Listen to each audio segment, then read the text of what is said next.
Hey guys, welcome to study blog. इस वीडियो में हम बात करेंगे उनकी जिनका हमारे देश की आज़ादी में निर्णायक भूमिका रही है। नेताजी सुभाष चंद्र बोस। नेताजी अपने देश के सबसे बड़े स्वतंत्रता सेनानी थे। उनकी शख्सियत और काम कुछ ऐसा था कि उनका व्यक्तित्व एक समय पर महात्मा गांधी से भी ऊंचा हो चुका था। आज भले ही हमारे देश के नोटों पर गांधी जी हैं, पर सबके दिलों में आज भी नेताजी ही रहते हैं। लेकिन दुर्भाग्य है कि वह व्यक्ति जिसने देश की आज़ादी के लिए अपना सब कुछ लुटा दिया और तन मन धन से केवल देश की आज़ादी के लिए समर्पित थे, उनको शायद वह दर्जा नहीं मिला जो उन्हें मिलना चाहिए था। आप शायद सोच रहे होंगे कि मैंने गलत कहा है। सुभाष बाबू का व्यक्तित्व गांधी जी से ऊंचा कैसे हो सकता है? हम सभी महात्मा गांधी को राष्ट्रपिता कहते हैं, पर क्या आप जानते हैं कि महात्मा गांधी को राष्ट्रपिता पहली बार सुभाष बाबू ने ही कहा था। एग्जाम्पल के थ्रू समझिए कि आखिर कैसे गांधी जी से भी ज्यादा ऊंचा पद था सुभाष बाबू का। आजादी से पहले भारतीय राष्ट्रीय कांग्रेस का हर वर्ष सम्मेलन होता था। 1938 में हुए भारतीय राष्ट्रीय कांग्रेस के हरिपुरा अधिवेशन की अध्यक्षता सुभाष बाबू ने की थी। 1939 में कांग्रेस का अधिवेशन वर्तमान जबलपुर के पास त्रिपुरी में होना था। उस अधिवेशन की अध्यक्षता के लिए सुभाष बाबू ने अपना नाम दिया था, पर गांधी जी नहीं चाहते थे कि उस अधिवेशन के अध्यक्ष सुभाष बाबू बने।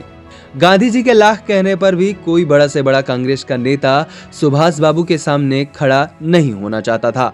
यहाँ तक कि पंडित जवाहरलाल नेहरू और अबुल कलाम आजाद ने भी अपना नाम अध्यक्ष पद की उम्मीदवारी से वापस ले लिया था। गांधी जी ने राजेंद्र प्रसाद जी को भी अध्यक्ष पद के लिए अपना नाम देने को कहा, लेकिन राजेंद्र प्रसाद जी ने भी सुभाष बाबू के सामने खड़े होने से मना कर दिया। इसके बाद गांधी जी ने पट्टाभी सीतारामैया को अध्यक्ष पद के लिए खड़े होने को कहा। गांधी जी ने तो यहां तक कह दिया कि पट्टाभी की हार मेरी हार होगी। आप समझिए कि यह स्टेटमेंट साधारण स्टेटमेंट नहीं है।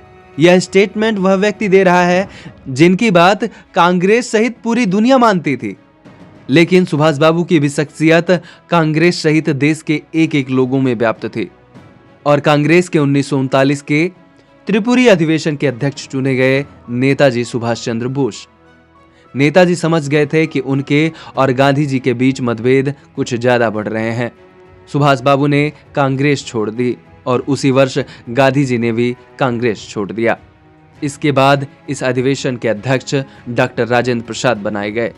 सुभाष बाबू और गांधी जी दोनों का आजादी को पाने का तरीका अलग था। गांधी जी अहिंसावादी नीति को अपनाते थे और सुभाष बाबू देश की आजादी के लिए कुछ भी करना चाहते थे। आज 23 जनवरी है। यह दिन नेताजी सुभाष चंद्र बोस का जन्मदिन होता है। इस दिन को हम सभी पराक्रम दिवस के रूप में मनाते हैं। आप सभी को यह जानकारी अगर अच्छी लगी हो तो इस वीडियो को ज्यादा से ज्यादा शेयर जरूर करें। जय हिंद, जय भारत।